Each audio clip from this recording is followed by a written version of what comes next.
How to face the digital world without fear. We have a very interesting guest here with us, Ben Hammersley, journalist, author, and he also likes to call himself a futurist. Ben, what does a futurist mean and what does a futurist do? Can you please explain that to us? A futurist is somebody who, well, in my case, is somebody who helps companies and governments and some individuals to think about the future, to think about the next few years, and to help them make decisions about what they can do today to prepare for the next few years. Right. And also the future of work, future of work in terms of jobs, in terms of workplaces. Yeah. What do you think are the changes that are going to come, and are we prepared for it? I'm talking about people like you and me. Sure. Are we prepared for the kind of future of workplaces that we're going to see? Well, I hope I am. Otherwise, I'm in the wrong job. So the first thing to say about the future of work is that many places of work and many offices, we're really talking about office work Right. here. Many offices aren't even in the present day. Yes. Right. So if we talk about the future of work, Right. we're really only talking a small group of people because many offices, like I say, are actually still working today in the same way as they were working 10, 20, 30, 40, 50, 60, 70, 100 years ago. Right. But if you're talking about the real cutting edge of office work, and the real cutting edge of understanding how this stuff is going to evolve, it's going to change quite a lot. And it's going to change because we understand much more now about how to be better at that sort of work.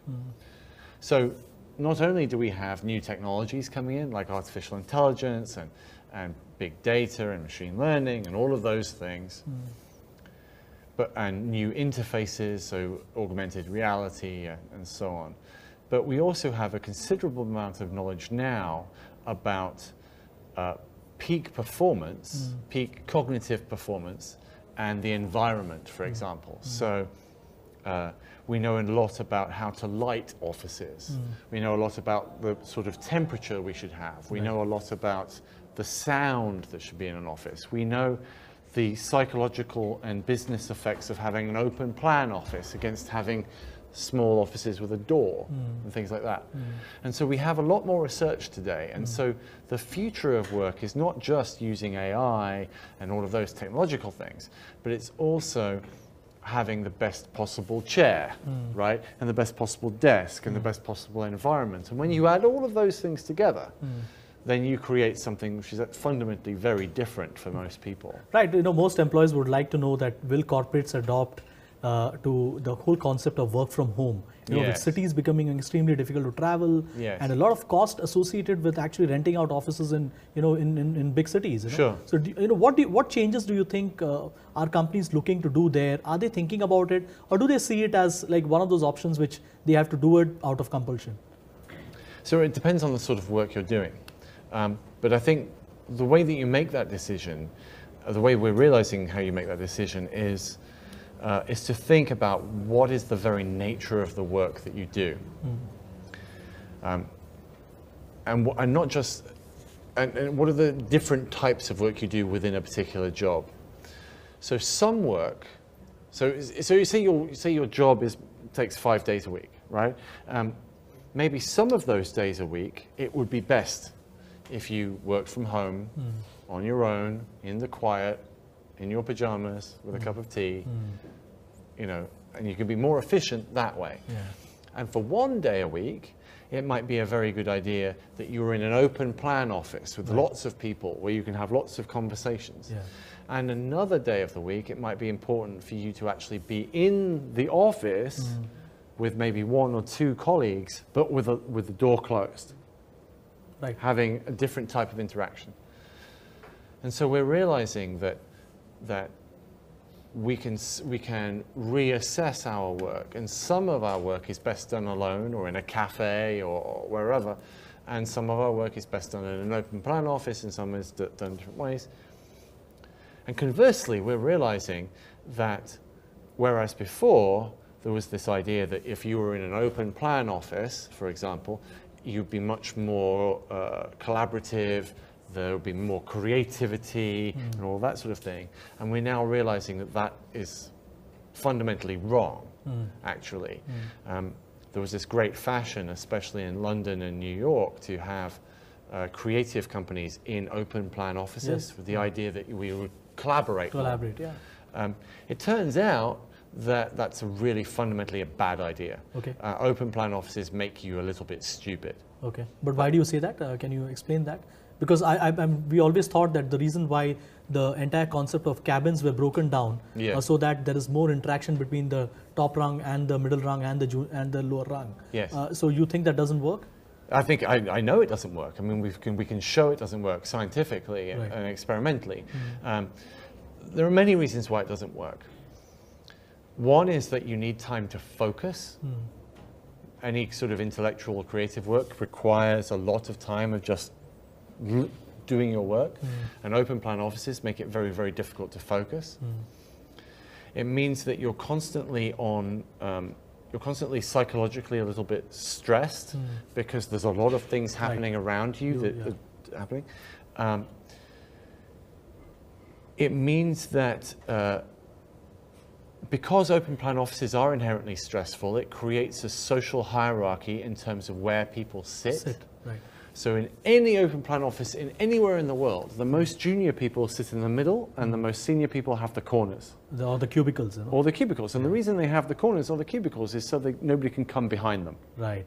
Right? Right. That's an interesting point. But they can't see what is there on the screen as well. They can't see what's on their screen. But coming from behind is actually a really fundamentally important thing.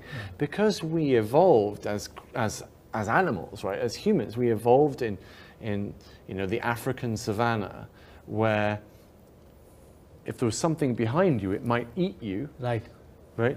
You spend your entire time sort of like this. Right.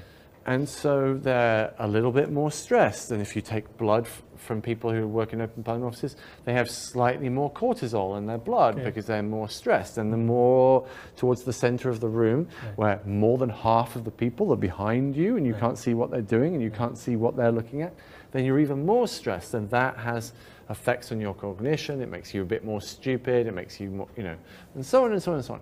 So we know that just doesn't work. And also the nature of collaboration is much more this sort of conversation. You and I having a purposeful conversation about a single topic. It's not being generally in a noisy room. Right. Because otherwise, bars would be the place where all the best ideas were had, and libraries would be the least intellectual place in the world. Right? Right. But actually, it's. So, are you seeing companies changing that concept now? Or yes. Yes. Because what happened was, the reason that open plan office concept happened in the first place is because it's much cheaper. And so, first it happened because it was cheaper, and then we layered on top of it this myth. And it became a fad as well. Yeah, that's right. And it became this myth and this fad of greater cooperation. Right. Now what we're realizing is that the cost to the business of a lack of ideas and a lack of truly good work is worse than the savings that you make when you have an open plan office.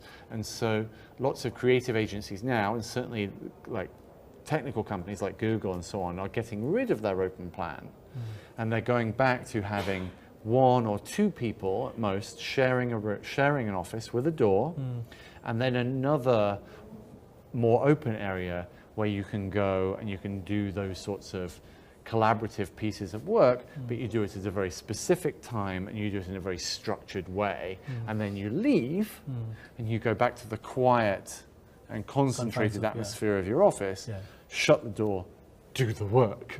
Right. As opposed to just being in an open plan thing and things happening. Okay.